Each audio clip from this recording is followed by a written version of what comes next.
My Gavan and Melanine, and well met indeed. I am Arikir Guldur, and the head of the modding team behind Divide and Conquer. Welcome back to Divide and Conquer as we continue on as Dale. Let me just pour away my 4-day-old blackcurrant juice and replace it with 3-day-old blackcurrant juice that has at least been in an airtight container. We are about to attack Guldur. Oh, where the ring is, in fact, which is an unhappy side effect because I don't want to go for that. We've recently taken the town of Bur-Alj, just to remind Guldur that we're coming for them, and we'll take their capital city, crush them. Ah, dear, my back hurts a lot. And then pursue other ventures in the Vale of the Anduin by attacking people we don't normally attack. Of course, this is a total war version of Dale, in that there were no preset wars and no preset alliances. Our nation is ours to do with as we will. The world is our oyster, but we're in end turn, so I'm going to go ahead and do that. Thank you to those of you showing ongoing support for both Shogun and Warhammer 2. I appreciate Warhammer 2 is not to everyone's tastes, and there are some particularly divisive features of Warhammer 2 that unfortunately may head off into the newer game, Three Kingdoms. I've seen a lot of people ask me what I thought about Three Kingdoms. I'm actually quite intrigued. China is a fascinating country. I mean, absolutely fascinating country. And their history is rich and detailed and interesting. You can't deny it's interesting. I mean, I've seen quite a few comments of people saying, like, I never asked for this. I don't want to play in China. And it's like, why do you want to play in Europe again? Every game ever is based in Europe. Or certainly a lot of them. I know that a lot of stuff happened in Europe, but it's nice to branch out. But the biggest complaint that I've seen with people, and I think is possibly a legitimate complaint, is that a lot of people do not like the way that Warhammer 2 has essentially hero units. Well, they actually are hero units. Oh, we're the largest faction and the most advanced. Good lord. So hero units, obviously, in Warhammer 2 are units that are strong enough to take on entire battalions of units on their own and win. And people aren't best pleased about that feature. Best pleased being a little bit of an understatement there. And I can appreciate that, because it is a little unrealistic that one man can take down hundreds and hundreds and hundreds of men. I mean, in films, when they come at you one at a time, yep, that's totally plausible. But in real life, where in fact they just mob you and kill you, it's not plausible. So I can see why people are annoyed with that from Warhammer 2. It's a feature that some people love, some people hate. And given I know very little about the Three Kingdoms period, but I've read up on it a little bit in anticipation of its release, just so that I was a little educate yourselves. And it certainly seems that from the comments that I've read and from what I've read on various sites and things like that, is that whilst of course the period is historically, it did happen. It's an event in China's history. This turbulent period between the Han Dynasty and I believe the Jin Dynasty. But according to many sources, what we know of the Three Kingdoms period comes from romanticized fiction. So very much in the same way that, for example, the Odyssey. The Odyssey is an event, as far as I'm aware. I don't think that's in dispute. But obviously it's massively romanticized by... I can't even remember. That's so bad, isn't it? I want to say Homer, but I think he did the Iliad. Oh, that's so poor. That's so poor. I can't remember who wrote the Odyssey. Anyway, it was romanticized. Obviously, it's got mythical beasts and all sorts in it, and it's got these great events that are kind of just unrealistic. And a similar sort of thing is true of the Three Kingdoms period. So, and especially, I mean, we've only got one trailer so far, but it very much would appear from that one trailer that, again, key individuals are going to play a bigger part in the battles than just your armies. I mean, the one trailer that we have seen has hordes and hordes of faceless Chinese people just getting massacred by these three heroes who then clash with each other. And then they fight each other and everything goes... They fight and then it ends, basically. I'm pretty sure it ends just as their blades clash, or they fight for a couple of seconds and then the video ends. So, but to be honest, I don't really have a strong opinion either way on that. I think the hero units are actually a nice change, a bit of a twist up. Oh, Gondor, you can bugger off. I mean, we've all played, most of us who have played Total War now have been playing since the very beginning. I certainly have. I've been playing since Shogun, the original one, which is the first Total War, if I'm not mistaken. And then I think Medieval 1 came after that, or possibly Rome 1 came after that, and then Medieval 1. But either way, Rome, Medieval, and Shogun, the number one of all of those, were the first ones. And I've been playing since all three of those. Whichever one was first, I've been playing since then. And we've never had units where one individual person could take on a lot of things. And I think if it happens only once or twice, it is a nice change. I mean, in Shogun, for example, the general's units, your gentleman who's actually leading your army, it's so realistic in the fact that they're not one-man armies that arguably your general is actually the squishiest unit on the battlefield and easiest thing to get killed, which is always a bit disappointing when it happens. It happens to me a lot. So it would be nice to have these more powerful kind of hero-styled units. But equally, I can also appreciate that a lot of people come to Total War because it is more realistic, and there are things like Dynasty Warriors for that unrealistic massacre-level gameplay.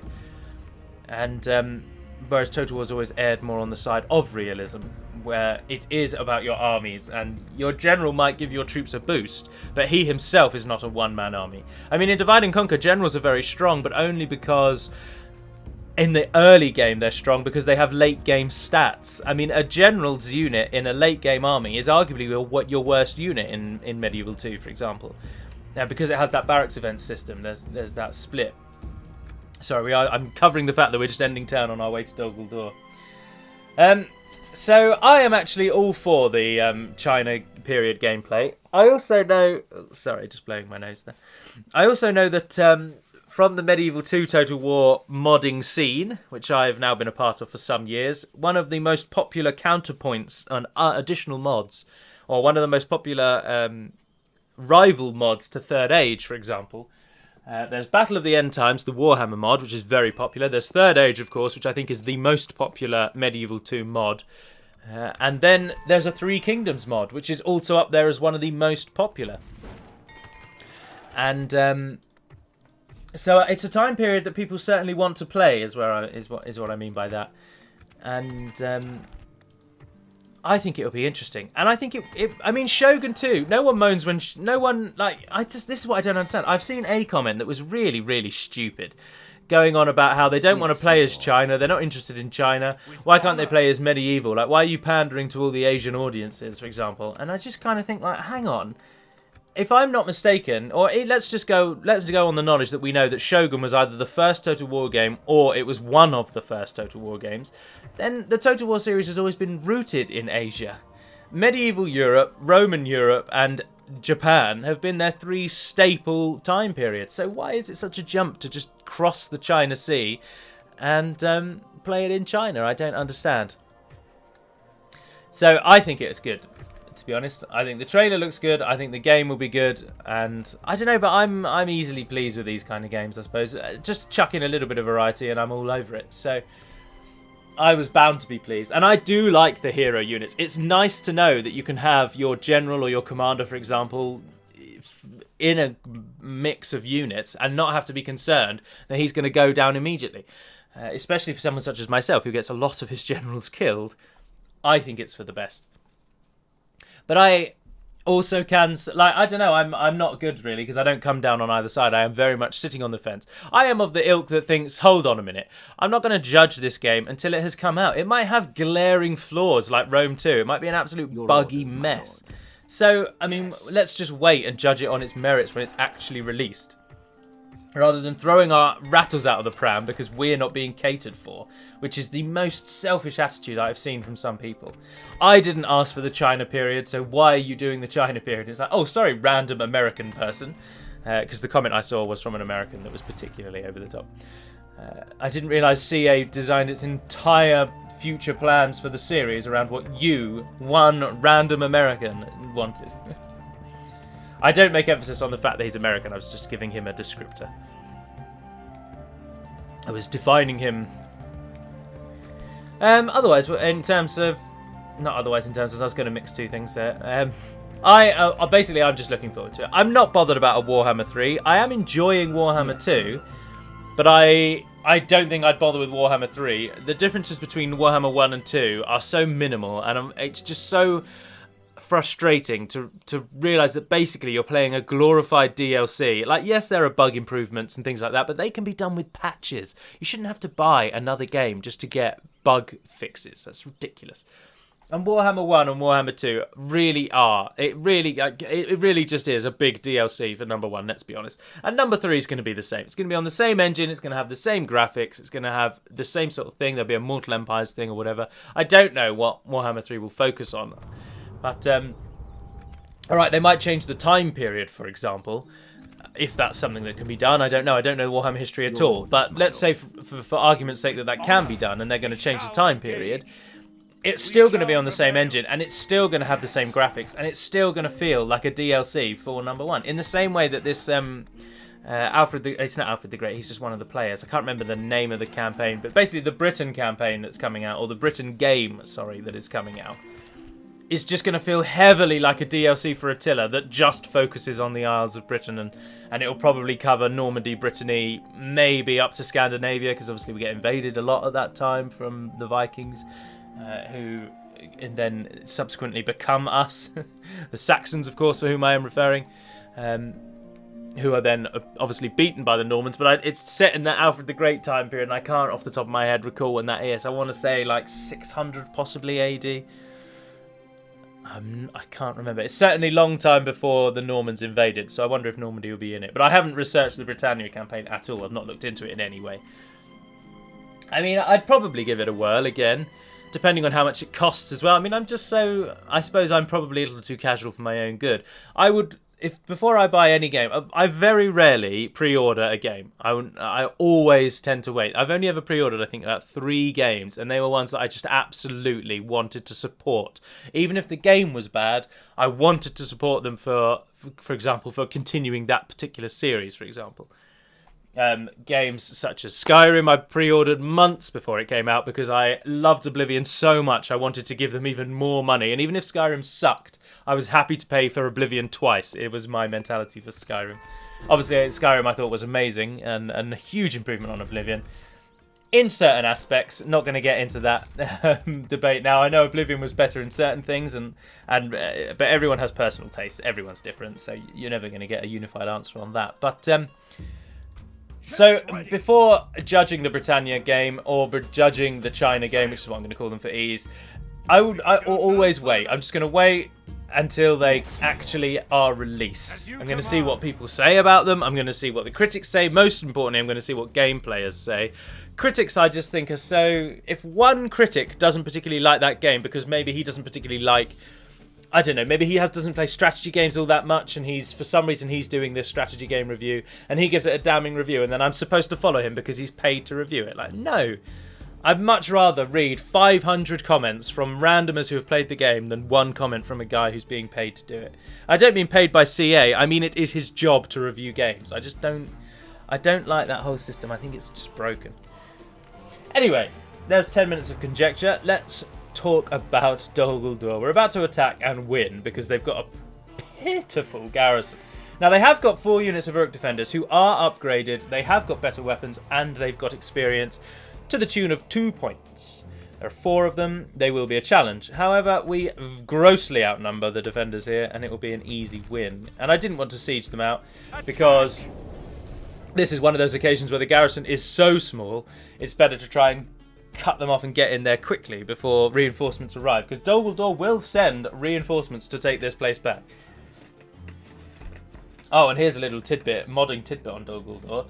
If everything goes to plan... Oh, I don't think I want that 3-day-old juice. It doesn't smell particularly fresh. I'm just going to seal that up. Just throw that out the window and burn it, I think is probably the best thing. Milksops and moonstruck apes. I believe he's very racistly just referred to the orcs as moonstruck apes. I mean, I know we're about to massacre them, sir, but there's a line. Right, Dol Guldur. I hate this battle map, and that was where I was going a moment ago. If we have the time, if everything goes to plan, RK has on his list, way at the bottom of it, to redesign the Dol Guldur map, because it's just a bit naff, really, isn't it? Oh, hold on, let's just put everyone here for a moment. Oh dear, that's awful. Why can't you all just go in a line? Oh well, they're near enough. Right, we only actually need one unit to go through with the battering ram. Do we attack in 2 places? Yes, we might as well. We've got the size. We could attack in 3, but it doesn't really make too much difference. We're all going up that ramp over there in the end anyway. Oh dear. Sorry, I'm fiddling with the controls. Right, we'll send through the Dalesmen first because they're Dalesmen. And they're cheap and easily replaced. Drop your ram. Archers, I'd quite like to get you into the city before we start shooting. So you guys go over that side. And who have we got over here? Oh, the elves. Yeah, you guys will do. And then like more elite units going on this side. And then how should we split this? 2 units of billmen. 2 units of swordmen. If I can get them to go there, you guys can group up. Go over there, what the hell? That doesn't bother me. Alright, and then we'll send the Gudrorts this way. Oh, Vidisith.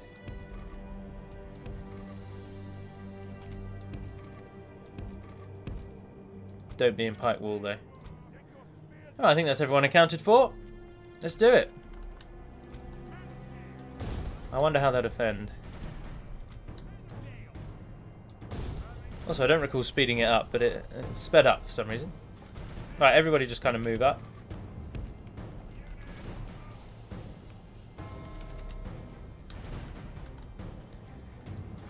And it sped up again.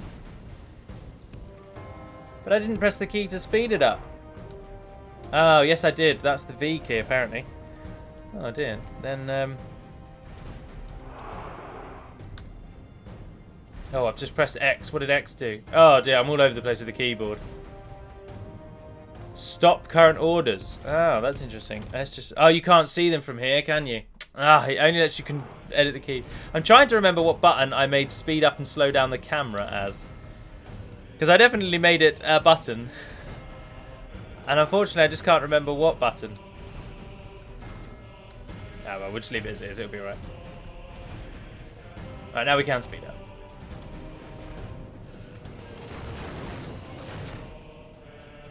Guldur has baluster towers.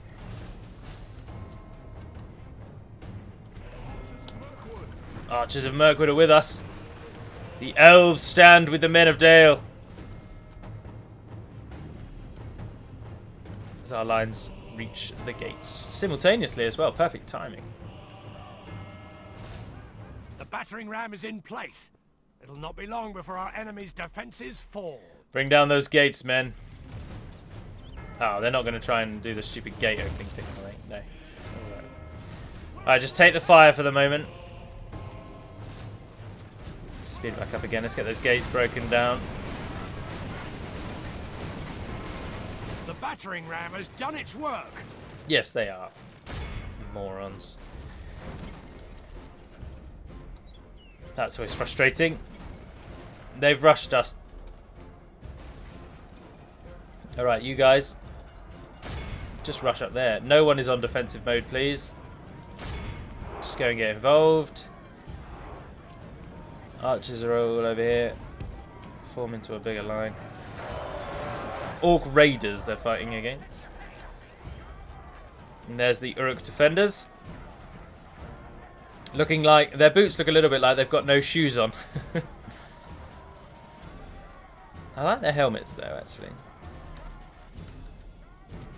Alright, we're down. Like this, we will smash the enemy. Oh, and the Uruk bodyguard is right on the other side of the gate. In we go. Just use numbers. Stupidly over here, they're just sending the Orc Raiders against their entire right-hand army. They're going to get slaughtered, surely. I don't want to waste the archers with arcing shots, but maybe it would actually be an idea to just let them start shooting at stuff.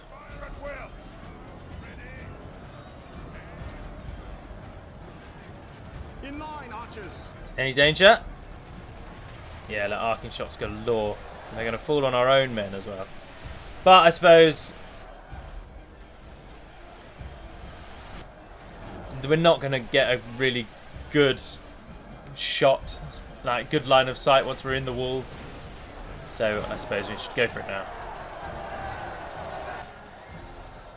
Have we got anyone that can go into shield wall? Ah, Ravanian. And you're both on the same side. That was an error. So we could just burst through those orcs. Oh, we've really pushed through the gate over there, though. And actually, the Dalesmen are really one of the best things to send against heavily armoured units because they're cheap, they're easily replaced, and they're armour-piercing. Oh, and the arrows are at least taking some people out. The numbers are going up. Some of our own are definitely getting killed by arrow fire, though. Yeah, you can see them raining on our own heads there. It's got one unit in reserve. Oh, good Christ. The camera really is all over the place. I've pressed something. There, that unit. He's not getting them involved for some reason. It's fine by us. How are we doing against these raiders? Not killing them quick enough, to be honest. Come on, men. You are men of Dale. These are pathetic low-tier orcs. It's really going to bug me about which button I've pressed that has sped up the camera. Oh dear, I've ungrouped him. Oh no! That's not the key you're looking for. I've pressed Z. What does Z do? None of the above. Ah, Z definitely slows down the camera. And C speeds it up. There we go. We fixed it. Now we're not shooting around the map, which is good. We've absolutely smashed through on this side, though, haven't we? Look at that. Their bodyguards are really depleted. We've got more units in reserve. At the gate over here. Right, let's get to ×6 and just get this done.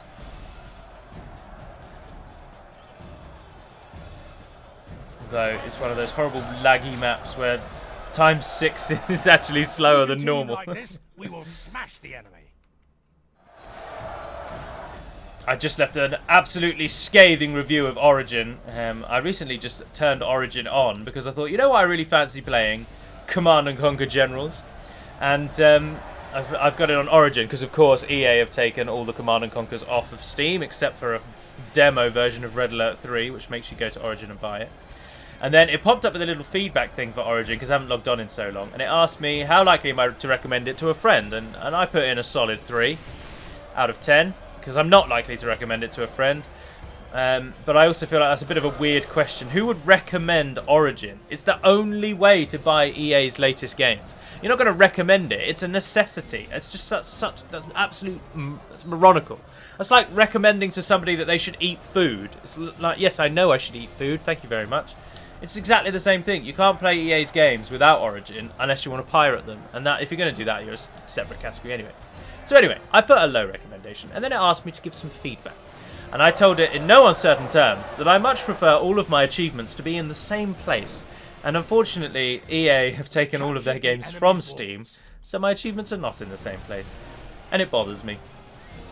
And then I said at the end as well that, and the only reason you've taken this away is just so that you can sell more stuff. Which is, of course, obvious. I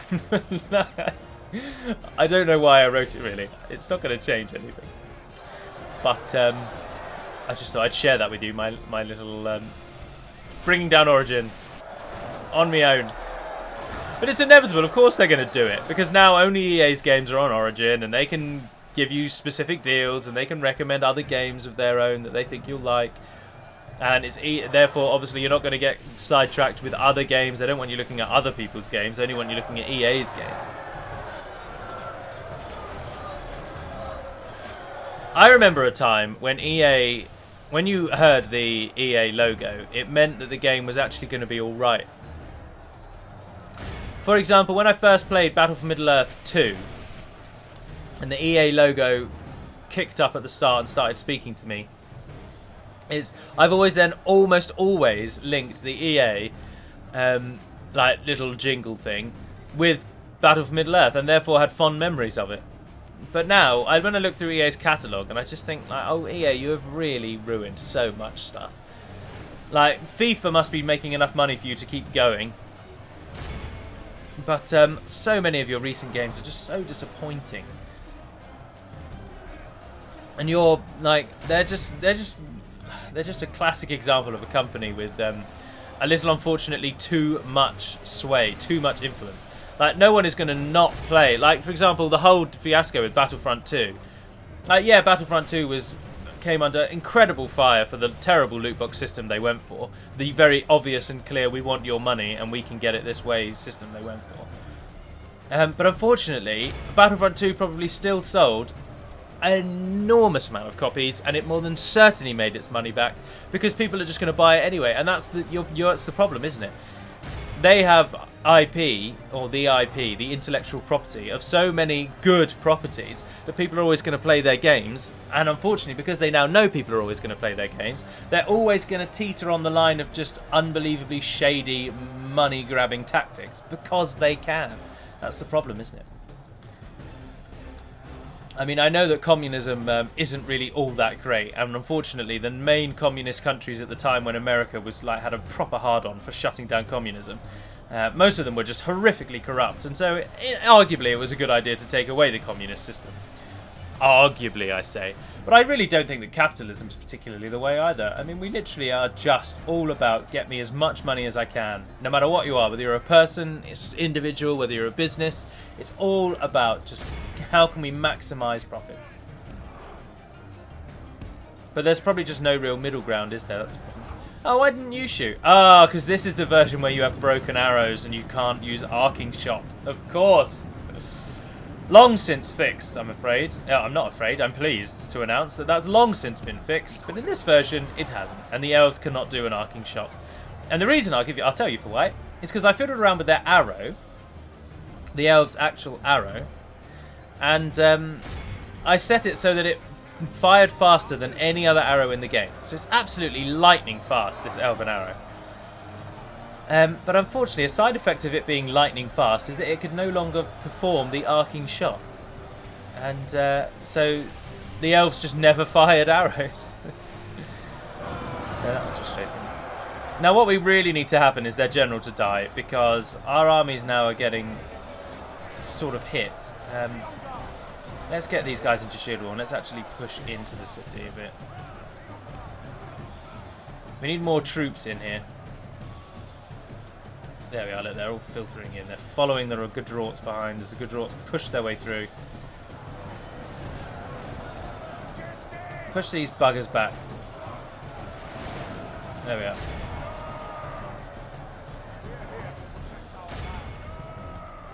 Oh no, look, we're totally surrounded on both sides. We've got the archers to come through if we need to as well, though. Although these men are actually dying. They're losing. Can you shoot them? Only half our force remains.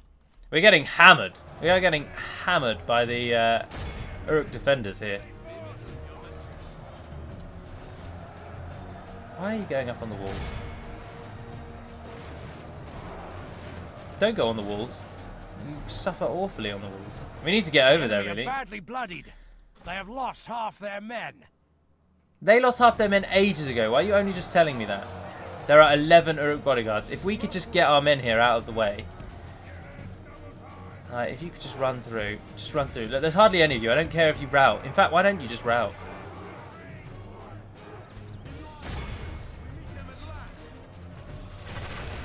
Yes. Perfect. Go on, go on, go on, go on, go on. I said perfect. I didn't say... Bixby just turned herself on.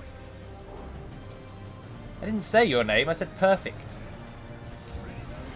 Vidisith now stands alone. Right, archers, no choice. Get in there and support him. In we go. Right, the other side we've actually broken through.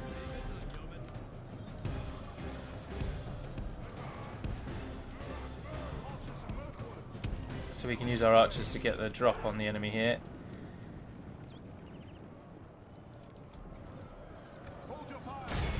Go for it. Now. Yes, point blank side of them. Oh, we're getting smashed. Our army is nowhere near good enough. Bloody Guldur, this battle map can do one. Oh, they're turning on the elves.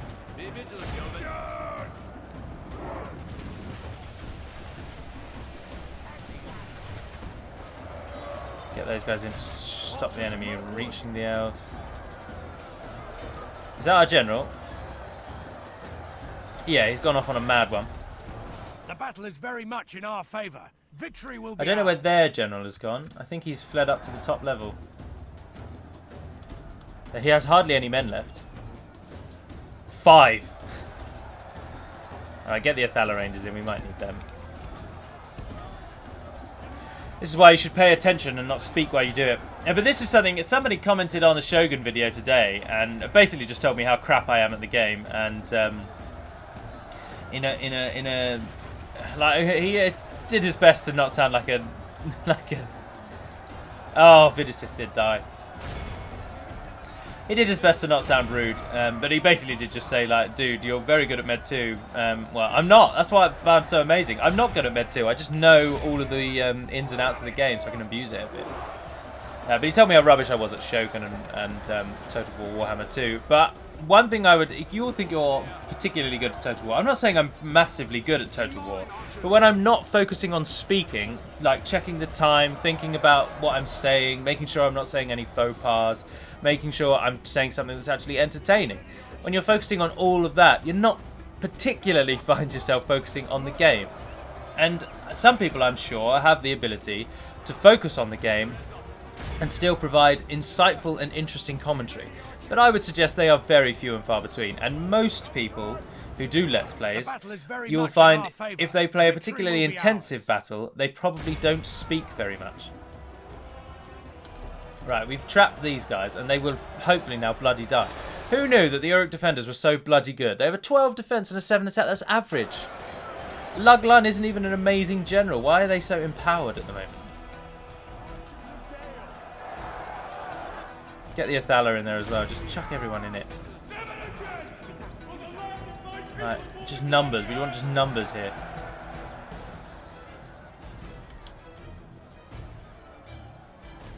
How are they holding us back this much? That's what I just don't get. We're literally 1 for 1 on this. Where are you going? Stand still. Right, finally.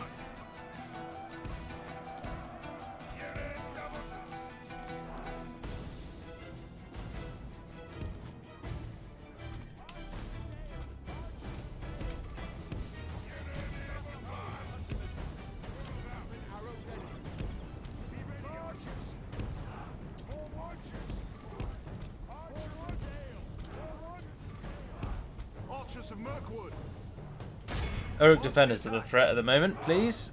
Thank you very much. Perfect. Now we use our own walls against them. How are you missing? How are you missing so badly? Why are some of you shooting over them? Oh no, hold on, hold on. There are archers down here as well, aren't there?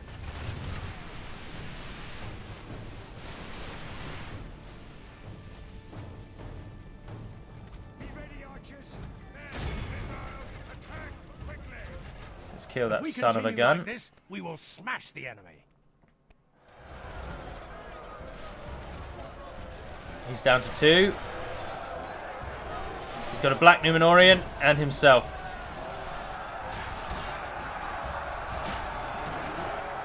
And he's up against one of our elite Hearthguard. Come on, stab him in the chest.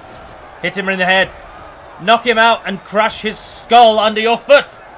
Anything of the above. Now we are fighting uphill, I grant you, but the Hearthguard are really very good.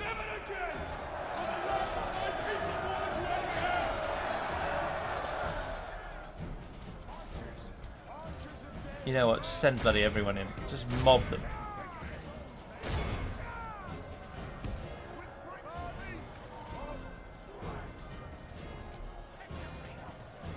It's over.